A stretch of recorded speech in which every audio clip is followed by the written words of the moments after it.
Chaque jour, Charles et Carole vous présentent la leçon de l'école du sabbat.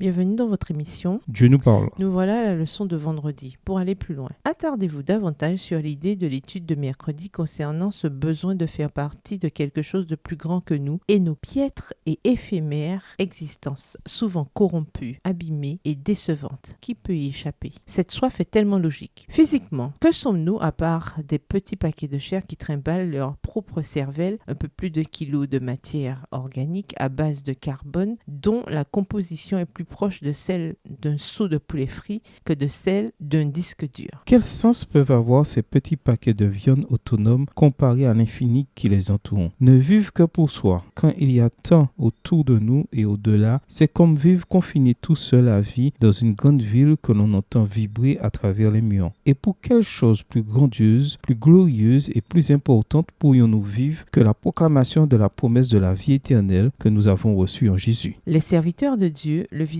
illuminé et rayonnant d'une sainte consécration, iront de lieu en lieu proclamer le message céleste. Des milliers de voix donneront cet avertissement dans le monde entier. Des miracles auront lieu, des malades seront guéris et des signes et des prodiges accompagneront les croyants. Mais Satan travaille aussi en employant des prodiges mensongers, jusqu'à faire descendre le feu du ciel sur la terre à la vue des humains. Ainsi, les habitants de la terre seront amenés à prendre position. Texte tiré du livre Le Grand Espoir au chapitre 38 à la page 449, mais aussi dans la tragédie des siècles au chapitre 38 à la page 538. À méditer, plusieurs m'ont interrogé par écrit pour savoir si le message de la justification par la foi est vraiment le message du troisième ange. J'ai répondu, en vérité, c'est le message du troisième ange. Extrait de The Advent Review and Sabbath Herald, 1er avril 1890, écrit par Ellen G. White. Quel est le rapport entre la justification par la foi et les messages des trois anges? Attardez-vous sur l'expression évangile éternel. Qu'y a-t-il d'éternel dans l'évangile? Que signifie le fait que les adventistes du 7e jour soient présents dans tant de pays dans le monde? Qu'est-ce que cela indique sur la manière dont Dieu a béni nos efforts jusqu'à présent? En même temps, quel rôle votre église locale peut-elle jouer, même votre simple école du sabbat, pour achever l'œuvre? Au revoir. Et à demain si Dieu veut.